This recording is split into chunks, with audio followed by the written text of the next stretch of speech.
میرے عزیز بھائیوں اور بہنوں، زندگی میں اگر کبھی تمہیں لگا کہ سب کچھ ختم ہو گیا ہے، دروازے بند ہو چکے ہیں، دعائیں سنی نہیں جا رہی، تو ایک لمحے کے لیے رکو، آنکھیں بند کرو اور اپنے رب کو پکارو۔ وہ رب جو تمہیں تمہاری ماں سے 70 گنا زیادہ پیار کرتا ہے، وہ رب جو اندھیری راتوں میں تمہارے آنسو گنتا ہے، وہ رب جو تمہارے ٹوٹے دل کی دھڑکنوں کو بھی سنتا ہے۔ کیا تم نے کبھی سورج کے طلوع ہونے سے پہلے کی تاریکی دیکھی ہے؟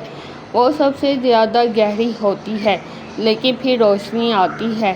ایسے ہی تمہاری زندگی میں اگر اندھیرا چھا گیا ہے تو گھبراؤ نہیں، یہ اس روشنی کا پیش خیمہ ہے جو اللہ تمہارے لیے لے کر آ رہا ہے۔ اللہ تمہیں آزماتا ہے تاکہ تم مضبوط بنو۔ جھکنے والوں کو اللہ کبھی گرنے نہیں دیتا، تو اٹھو، مضبوط بنو، نماز کو اپنا سہارا بناؤ، قرآن کو اپنی روشنی اور اللہ کو اپنا سب سے بڑا دوست۔ یاد رکھو، جس نے لاچار یوسف کو مصر کا بادشاہ بنایا، وہ تمہاری زندگی کو بھی بدل سکتا ہے۔ بس صبر رکھو اور یقین رکھو، کیونکہ اللہ کافی ہے اور اللہ سے بہتر مددگار کوئی نہیں۔